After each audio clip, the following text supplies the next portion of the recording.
Nessa sessão que nós começamos hoje, do capítulo 17, há uma forte ênfase dada ao nome Babilônia. Ele vai aparecer várias vezes. E isso é por quê? Porque o tema fundamental da igreja de Cristo é exatamente a resistência contra aquilo que, desde o Antigo Testamento, é sinônimo de mundo sem Deus ou mundo oposto a Deus, que é a grande Babilônia. Poderia ser Egito, se nós parássemos lá em Gênesis.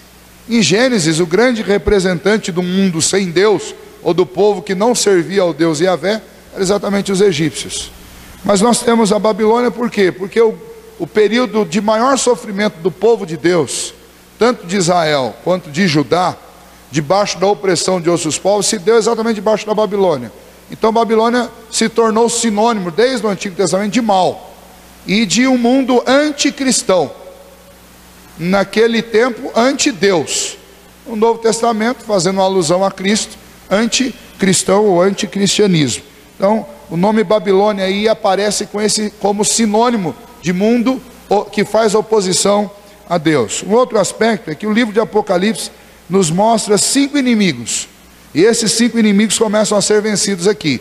Eles foram apresentados lá no capítulo 12, 13 e 14, e agora eles vão ser vencidos aqui no 17, 18 e 19. Quem são eles? O dragão, que é uma referência a Satanás. O anticristo, que esteve e está no mundo desde o princípio, que é toda pessoa que se levanta, pessoa, estado, organização, que se levanta, ou religião, que se levanta não só com a intenção de dizer não a Deus e ao seu Filho, mas se levanta com a intenção de usurpar um posto que é de Deus.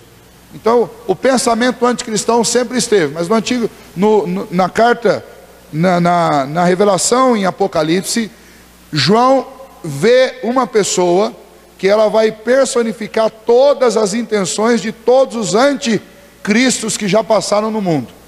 Lá nos dias de João, provavelmente quando João pensava em anticristo, ele pensava em Domiciano, que foi o imperador que causou os maiores danos, especialmente às igrejas da Ásia Menor, no final do 1º século.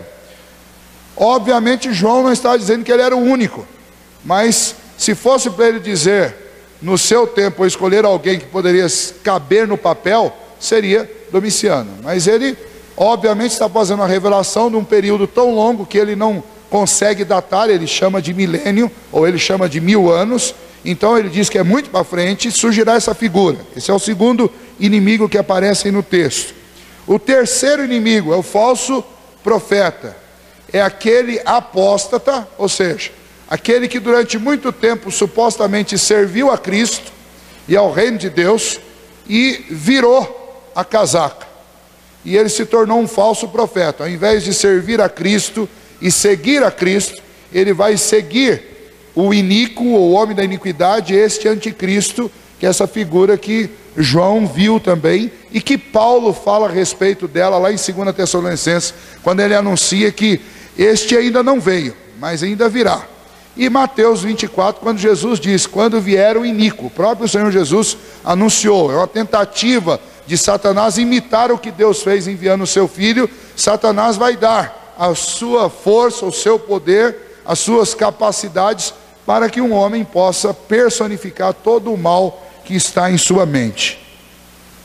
O quarto inimigo é a grande meretriz, que é toda esta religiosidade que substitui a pessoa de Cristo por qualquer outra coisa, por uma pessoa, por um símbolo, por algum tipo de culto. E nós temos isso também desde o princípio, nas várias religiões que existiam no Antigo Testamento, que não eram a religião judaica, ou a religião dos hebreus. No Novo Testamento, os vários falsos cultos que surgiram, as várias igrejas que foram surgindo, especialmente aí nos períodos históricos antecessores, nós tínhamos épocas em que a verdadeira igreja do Senhor, que foi fundada pelos apóstolos, ela foi tão desfocada, e ela ficou tão anêmica no que diz respeito à verdade, e ela andou tão distante da verdade, que ela mesma se tornou uma grande meretriz. Então ele fala assim: ah, pastor, a grande meretriz é a Igreja Católica Apostólica Romana.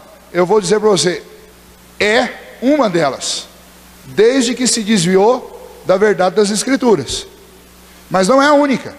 Ninguém vai poder dizer assim: ah, essa grande meretriz que estão vendo aí, é essa igreja que é a igreja mais antiga do mundo. Não.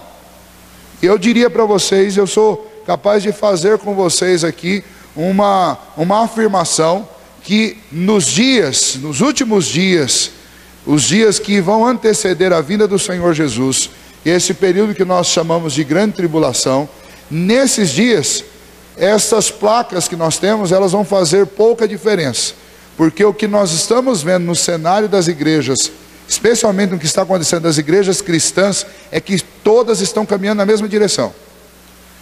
E o que aconteceu dentro do catolicismo na Idade Média está acontecendo dentro das igrejas evangélicas hoje. Aqui no Brasil, por exemplo, de alguns anos para cá, reacendeu a onda pelos símbolos. Então tem igreja aí mandando confeccionar a arca laminada com ouro, trazendo chifre de bode para poder tocar, para chamar Deus, e essas coisas, colocando castiçal. E aí tem algumas igrejas aí que fazem um sangue simulado lá, um sangue cenográfico, para poder simular um sacrifício dentro da igreja. Essas coisas estão voltando. É o mesmo que a igreja fez na Idade Média.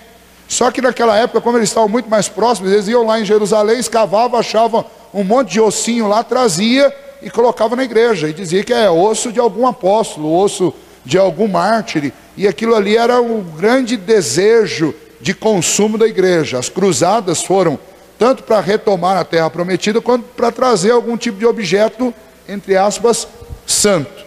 Então, por isso eu vou dizer, nos últimos dias aqui, nós já estamos nos últimos dias, mas aqueles últimos dias, os últimos dias, não vai ser uma igreja, a igreja católica, mas a grande maioria das igrejas, elas estarão num desvio tão grande da verdade, que estarão fazendo a mesma coisa.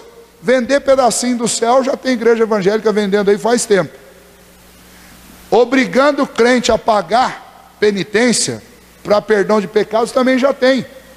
Se a gente faz alguma coisa errada lá, ou alguém está passando por uma dificuldade de desemprego, vai conversar com esses pastores aí, dessas igrejas atuais por aí, vai dizer assim: ó, você está em pecado, você precisa fazer uma semana de jejum e oração. Isso é penitência, é a mesma coisa que o padre faz, não tem diferença. Você quer um emprego, então você tem que prometer aí, os 3 primeiros salários seus, você tem que dar na igreja, Deus vai te dar um emprego. Isso é pagar promessa, é a mesma coisa que acontece na igreja católica. Colocar um copinho de água lá para o pastor fazer oração lá em cima da televisão, é até mais do que a igreja católica. Eu nunca ouvi falar que padre fizesse isso, mas é a mesma coisa. Angiologia, que voltou à moda dentro de igrejas evangélicas, é a mesma coisa que o catolicismo fez. Então quem é a grande meretriz? A grande meretriz é a igreja que era a igreja de Cristo e que se prostitui com enganos, com mentiras. Então pode ser qualquer igreja, e nesse pacote aí vai entrar todas as denominações, sem exceção.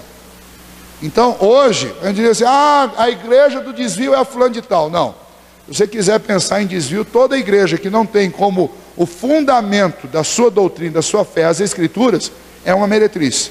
Porque a ideia de meretriz é o quê?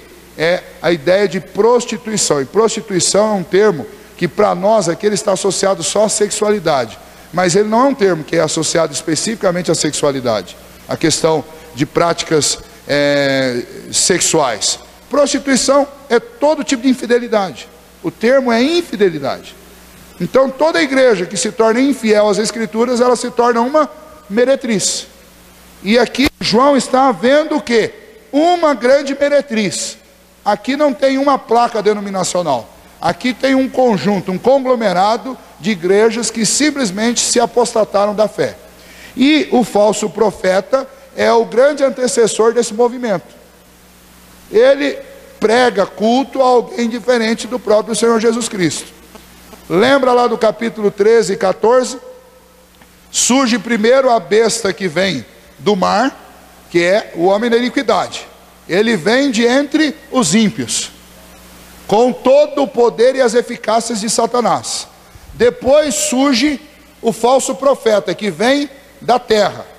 Esse daí é um apóstata, é o falso profeta. Ele vai surgir do meio da igreja, e ele vai curar lá o homem da iniquidade, que vai ser ferido na cabeça, conforme nós estudamos no capítulo 13. O resultado é que o mundo vai ficar embasbacado diante disso.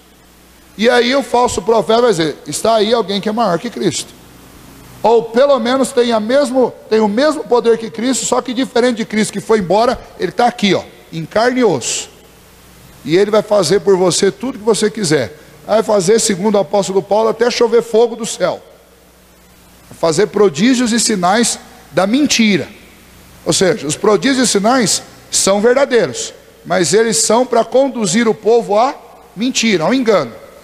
Isso vai, através dessa personalidade, o culto dado a ela pelo falso profeta, e esta fragilidade da igreja por falta de solidez nas escrituras, vai fazer com que a igreja evangélica, cristã, católica, de qualquer marca que você puder imaginar, todos se voltem à adoração ao homem da iniquidade. Isso aqui vai ser o verdadeiro ecumenismo, porque aqui todo mundo vai virar as costas para Cristo e vai se voltar para esse homem. Essa vai ser a grande meretriz.